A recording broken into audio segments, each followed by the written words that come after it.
তারপরে যখন দেখলো যে না টাকা থাকলে মানুষ চেনে, তখন এই যে জায়গার দোকান আছে না, ওই দোকান হচ্ছে ওর শ্বশুরের জায়গা।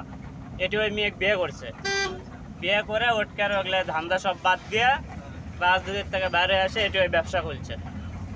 ওই ব্যবসা দিয়ে এখন যাই আসে তাকেই বুঝাইছে জীবনে যেন রাজনীতির তোরা যাস না।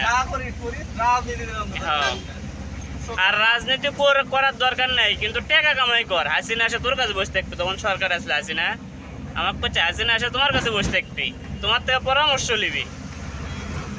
আমি আগে যারকে পেছনে ঘুরছি দেখছা তোমরা, তারা এখন আমার কাছে আসে তাই রাজনীতি করেন।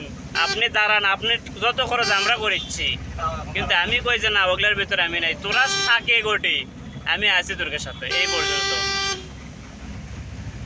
মানে কি একটা ইয়ে হয়ে গেছে, একবারে চেঞ্জ। দিনতে মার্ডার করেছিল, কিন্তু বাপ মারা যাওয়ার পর থেকে না ঠিক রাস্তা এটা। এই মোড় যখন আসছে তখন আমি চিনা পেয়েছি চলেন। আমি এই মোড়ে এসে কনফিউশন আর আমি এই মোড়ে এসে কনফিউজ ছাড়াই গেছি একবারে শিওর। এই একটা রাস্তা, ওই পাশে আর একটা রাস্তা আছে, দুটাই ওই পাশে ওদের ওড়াচ্ছে।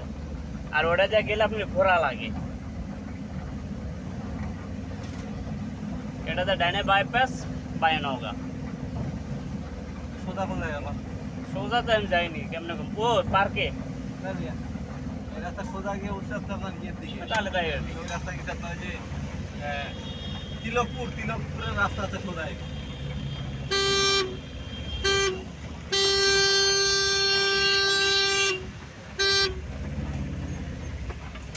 ওই যে সামনে রেল স্টেশন,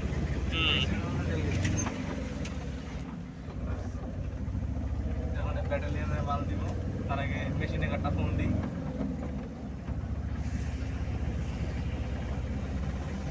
শহরের মধ্যে দিয়ে ঢুকবো নাকি নাকি বাগার যাই দেবো? চলেন জিমিন দেয় ইচ্ছা, আপনি কখন দিতে ঢুকবো?